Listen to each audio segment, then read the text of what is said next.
bem-vindos a mais um trabalho que estamos iniciando nesse momento pela SEAMA, Associação Espírita Amigos dos Animais. Para quem não me conhece, sou o Hélio, sou voluntário da casa e estarei com vocês durante todo o trabalho desta manhã.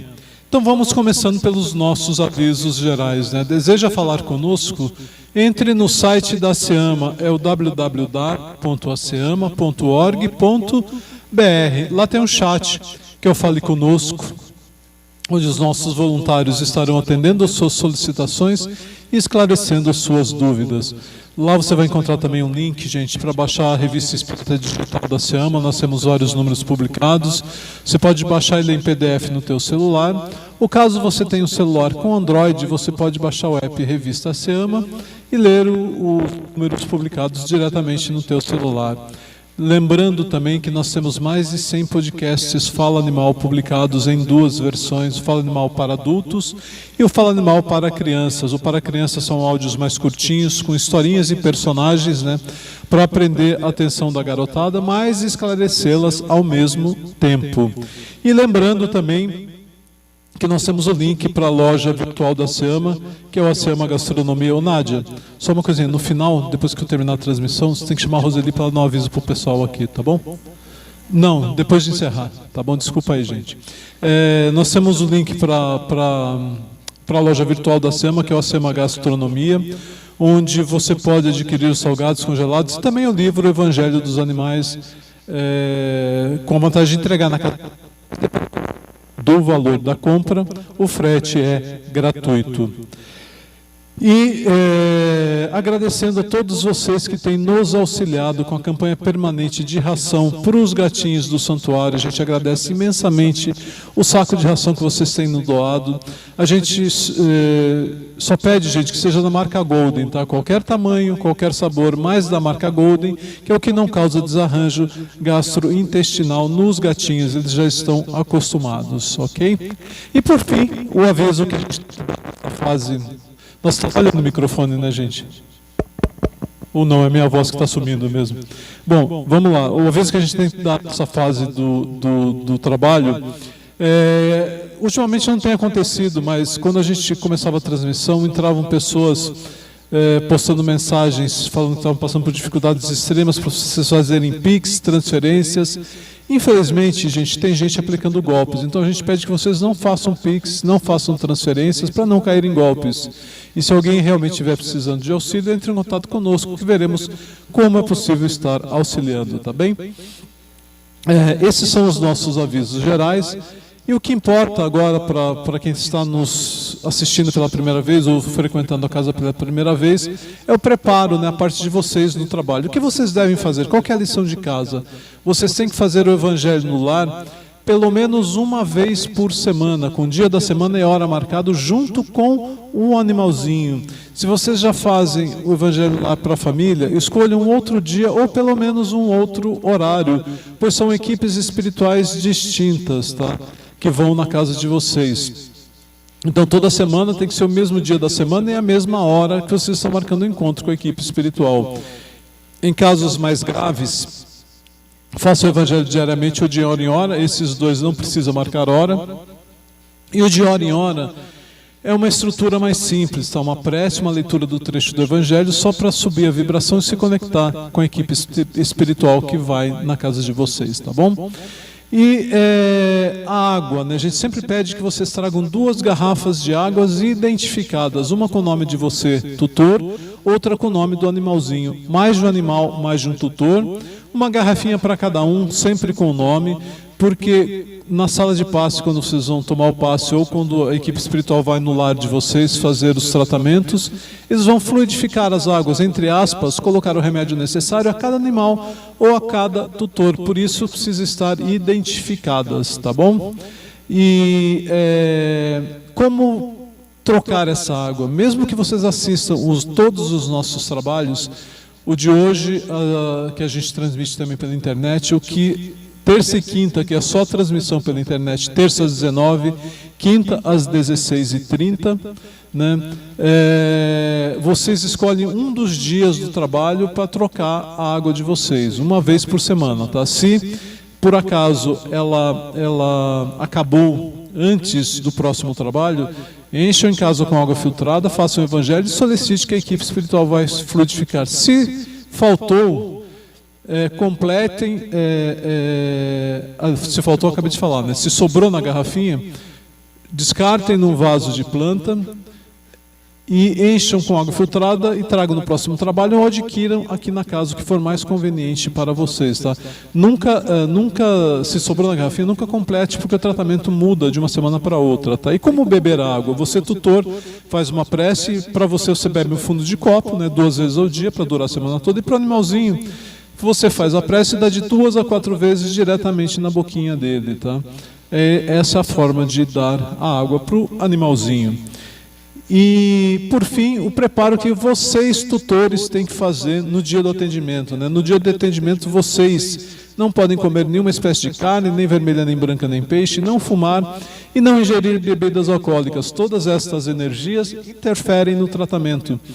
Para quem está fazendo a cirurgia espiritual, sigam as orientações da ficha de cirurgia, não injeção dessas energias 3 dias antes e 21 dias depois da cirurgia, ok? Esses foram os nossos avisos. Vamos então, nesse momento, fechando nossos olhos físicos, elevando o pensamento ao Mestre Jesus, rogando amparo do Mestre, para que a nossa jornada reencarnatória seja repleta de sucesso, Senhor. Dá-nos a força necessária para aplicarmos em nós a reforma íntima que se faz necessária a cada um de nós, extirpando os nossos vícios de alma, utilizando os Teus ensinamentos para isso, Mestre. Ao nosso turno, possamos auxiliá-lo na obra para o planeta de regeneração, conscientizando a humanidade que os animais são espíritos em evolução, com direito ao amparo, com direito à vida. Que assim seja, graças a Deus. Vamos então, iniciando o nosso trabalho, com a oração de Francisco de Assis em forma de canção. Senhor, fazei-me um instrumento de vossa paz. Onde houver ódio, que eu leve o amor. Onde houver ofensa, que eu leve o perdão. Onde houver discórdia, que eu leve a união. Onde houver dúvida, que eu leve a fé.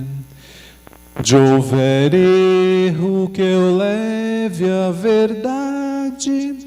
Onde houver desespero, que eu leve a esperança. Onde houver tristeza, que eu leve a alegria. Onde houver trevas, que eu leve a luz. Ó Mestre, fazei que eu procure mais consolar que ser consolado, compreender que ser compreendido, amar que ser amado, pois é dando que se recebe, é perdoando que é perdoado, e é morrendo que se vive para a vida eterna. Que assim seja, graças a Deus. Vamos então, gente, ao tema da nossa palestra de hoje, continuação do estudo do Livro dos Espíritos que a gente vem fazendo ao longo das semanas.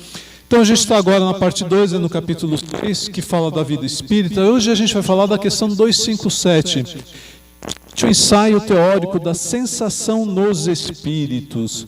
Então o Kardec desenvolve um ensaio teórico sobre esse fato, né? Ele fala assim que o corpo é um instrumento da dor. A gente sente dor porque tem um corpo físico. Não é a causa primária dessa dor, né? Mas é pelo menos a causa imediata. E a alma tem a percepção da dor. E isso é o efeito da dor, ou seja, o corpo sente a dor e a alma percebe essa dor, né?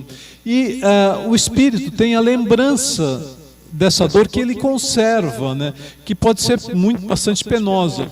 Mas quando a gente está desencarnado, a gente não sente a dor, né? A dor não pode ter uma ação física, porque a gente não tem o corpo físico, a gente só tem o corpo espiritual, que é o perispírito, né? Então nem o frio nem o calor são capazes de desorganizar os tecidos da alma, né?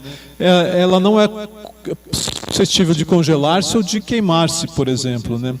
E aí ele fala que a gente não vê todos os dias pessoas que têm sensações de um mal físico e que na realidade são apenas sensações. Aquelas pessoas que amputam a perna, por exemplo, e sentem dor na perna.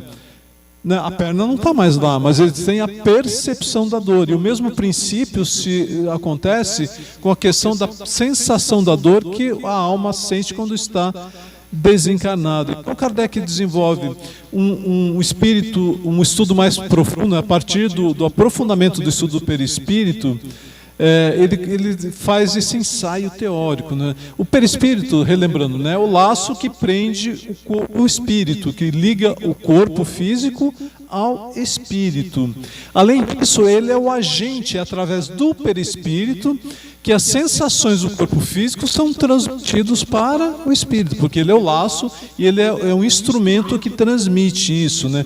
E o Kardec fala para a gente não confundir as sensações do perispírito com as sensações do corpo físico, são coisas diferentes, né?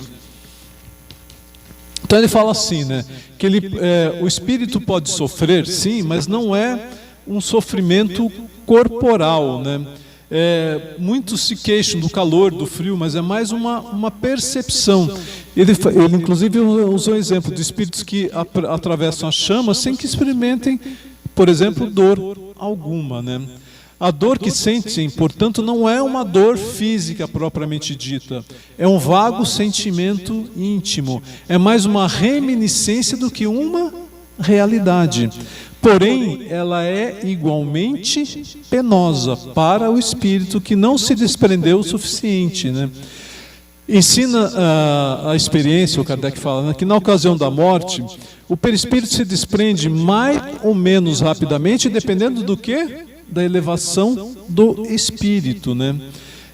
Então, quanto mais lentamente ele se desprende, mais demora o espírito para adquirir a consciência e mais ele sente as sensações do corpo. E ele sabe, na realidade, que não está morto. Ele crê que não está morto porque ele está lá pensando, sentindo, vivendo. Mas ele olha ao seu lado e vê o corpo, que ele sabe que é o seu, só que é o corpo físico. Então, dependendo do grau de esclarecimento, ele fica um tanto confuso, né? E essa sensação, essa percepção, digamos, dura enquanto haja uma ligação mais ou menos forte com o perispírito. E ele usa um exemplo aqui dos suicidas, por exemplo. Ele sabe que não está morto, né? No entanto, muitos suicidas sentem os vermes a roerem, como se eles tivessem um verme comendo o seu corpo. Mas na realidade, o que acontece? A gente sabe que quando a pessoa começa suicídio, a ligação permanece por longo período. Embora o corpo já esteja morto, há uma ligação ainda com o perispírito. Então o que ele percebe, ele vê, na realidade, o corpo físico sendo comido pelos vermes, que é uma ação natural, né? O corpo se desfaz, os vermes comem o corpo físico. E ele tem a sensação de estar sendo, entre aspas, comido, mas é uma percepção, é uma ilusão. Ele toma essa ilusão que ele tem por realidade. Mas não é, né, tendo efetivamente corroído pelos vermes, são os corpos físicos, né? Então, durante a vida, o corpo recebe as impressões exteriores, né, das dores e de tudo através das terminações nervosas, e as transmitem para o espírito através do perispírito, né? Através do que o Kardec chama de fluido nervoso, né? Uma vez morto, o corpo nada mais sente, porque já está morto, então não tem sentimentos. E não tem nenhum perispírito ligado na morte natural, né, nem um espírito, então não pode haver uma dor física. Ora, não sendo o perispírito mais um simples agente de transmissão, porque no espírito é que se encontra a consciência, né, e as percepções, é lógico deduzir-se que se pudesse existir um perispírito sem espírito, aquele nada sentiria, ou seja, o espírito nada sentiria. É o que se dá com os espíritos completamente purificados. Os espíritos completamente purificados já estão desligados há muito tempo, né, dessas sensações físicas. E aí o Kardec fala assim, mas dir-se-ia que se é pelo espírito, né, na realidade, que se tem as sensações desagradáveis, da mesma forma se tem as sensações agradáveis, né? Sendo assim, o espírito mais puro também não sentiria essas sensações agradáveis. Isso é verdade, não da forma como a gente está acostumado, nós seres inferiores, né? É que os espíritos experimentam sensações íntimas de um encanto indefinível, das quais nós ainda não podemos formar nenhuma ideia. E o Kardec fala que a esse respeito nós somos cegos de nascença, nós não temos ainda a capacidade de compreender essas sensações. E ele fala assim, sabemos que isso é real, mas por qual meio ela se produz, né? Até onde vai a nossa ciência, nós não temos acesso a isso. Sabemos que no espírito há essa percepção, e inclusive as sensações, a audição e a visão, e que essas faculdades, na realidade, são atribuídas a todo ser, e não como no homem, ligados a uma parte, ou seja, a um órgão específico. Quando a gente está encarnado, a gente enxerga através dos nossos olhos, escuta através dos nossos ouvidos, por exemplo. No espírito, quando o espírito está desencarnado, ou no espírito, não quando está desencarnado, porque aí eu continuo com o corpo, com o perispírito, né? Mas no espírito, a sensação, principalmente nos mais elevados, que já estão mais purificados, se dá como um todo. Tipo, eu não vejo através dos olhos, o espírito não tem olho, não tem ouvido, vamos dizer assim. Então, eu percebo com todo o ser, todo o espírito. Como é isso? Não fazemos ideia, entendeu? Então, falando que os espíritos são inacessíveis às impressões da matéria que conhecemos, eles estão falando assim de espíritos bastante elevados, né, cujo envoltório etéreo, cujo envoltório deles, ou cujo corpo espiritual deles, ou perispíritos, são mais etéreos, efetivamente. Já são completamente desligados de qualquer conexão física. Quando eu atinjo a angelitude, que é um espírito purificado, eu não tenho mais necessidade de encarnar. Então, eu já tenho essas percepções muito elevadas, né? Pode-se dizer que neles as vibrações moleculares se fazem sentir no ser como um todo, né? E é através disso que eles percebem que chega a eles enquanto espíritos. Eles ouvem o som da nossa voz, no entanto, eles nos compreendem sem o auxílio da palavra. A gente fala o quê? A transmissão de pensamento. A gente se comunica simplesmente por isso. Para os espíritos mais elevados, é necessário apenas isso, né? É o fato dessa... É como se fosse uma penetração intramolecular, na realidade, né? A alma ou o espírito tem em si mesmo a faculdade de todas as percepções. É um ser único que percebe tudo, né? E o perispírito, na realidade, gente, quando a gente fala em perispírito, ele é formado de acordo... extraído do fluido cósmico universal, que é o fluido da matéria, né? É um composto, uma matéria quinta essenciada, é uma parte material, uma parte semimaterial, né? E eu mudo esse invólucro quando eu mudo de planeta, de orbe, por exemplo. Ao passar de um mundo para o outro, a gente troca de perispírito. Não é que a gente vai para lá, eu vou visitar um mundo, troquei do perispírito, volto para cá, pego outro. Não é isso. Eu estou falando mesmo de viver em um outro orbe, não é a questão de materialização. A gente troca de perispírito quando a gente vai passar a viver no outro planeta, como a gente troca de roupa. Então ele fala assim, que todos os espíritos inferiores como superiores não ouvem nem sentem senão o que queiram ouvir ou sentir. Não possuindo órgãos sensitivos, eles podem livremente, na realidade, tornar ativas ou nulas as suas percepções. Uma coisa só eles são obrigados a ouvir: o conselho dos espíritos bons, né? A vista, porém, é sempre ativa, mas eles podem fazer-se invisíveis uns aos outros. Os espíritos superiores, obviamente que a gente não tem essa capacidade ainda, né? Mas os espíritos superiores podem se fazer invisíveis aos outros, podem ocultar-se do que lhes são inferiores, porém não podem ocultar-se dos que lhes são superiores, né? Tudo muito lógico na lei de Deus.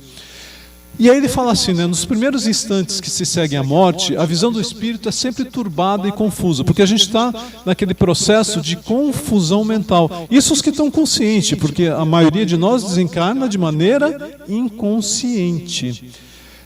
E essa visão aclara-se à medida que ele se desprende e pode alcançar a nitidez, efetivamente, que tinha durante a vida terrena. Depende do quão desprendido da matéria se encontra esse espírito. E o Kardec continua o seu desenvolvimento, né, da teórico. Aí ele fala assim: objetarão talvez que essa teoria não tem nada de tranquilizadora. Pensávamos que, uma vez livre dos nossos envoltórios grosseiros, ou seja, do nosso corpo físico, as nossas dores e os sofrimentos cessariam. Mas, gente, o que a gente fala? O desencarne não promove a mudança de ninguém. É só uma mudança de endereço, né? No caso de plano de vida, efetivamente. Mas eu continuo com as mesmas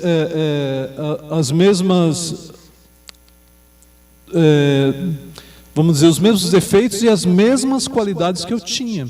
Então, se eu era muito depressivo, por exemplo, eu continuo depressivo. Do fato de desencarnar, não vai mudar isso.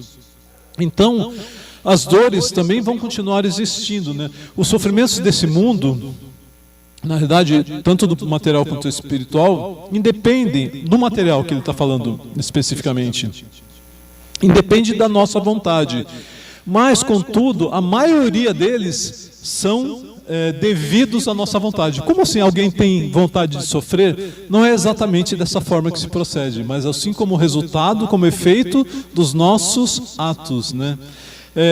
Remonte à origem de cada um deles e verá que a maior parte dos sofrimentos são efeitos de causas que teria sido possível a nós, enquanto espíritos, evitarmos, né? Então, o que ele está falando aqui? Nós somos culpados pelos nossos sofrimentos, porque nós temos o livre-arbítrio, nós poderíamos tê-los evitados. Quantos males, quantas enfermidades não devem ao homem aos seus excessos, né? A sua ambição, as suas paixões.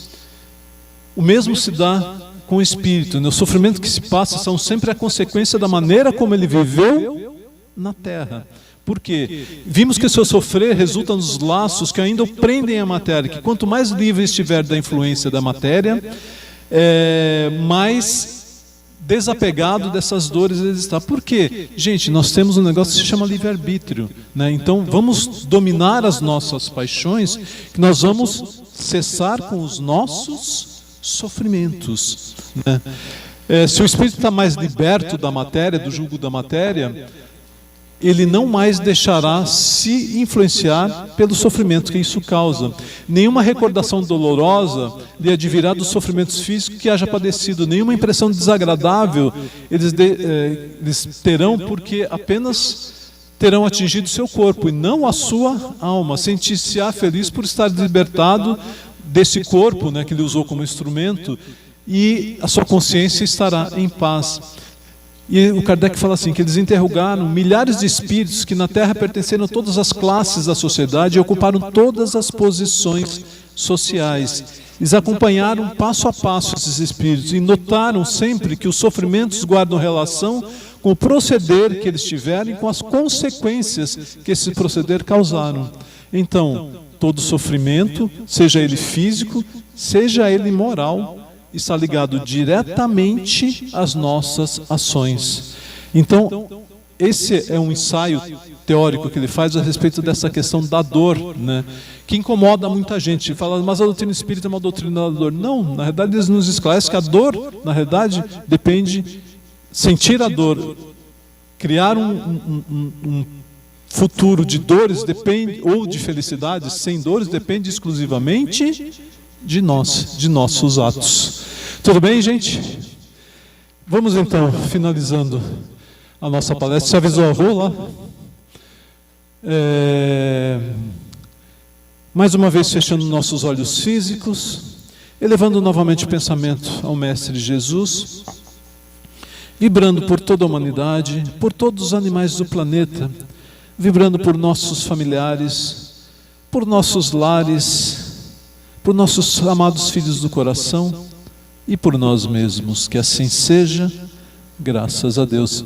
Pedimos a vocês que estão nos assistindo à distância que permaneçam por mais 15 minutos em prece e recolhimento após o término da transmissão, que as equipes espirituais já estão se dirigindo aos lares para cirurgias e os tratamentos não cirúrgicos. Um bom domingo e uma boa semana a todos. Gente, só um instantinho.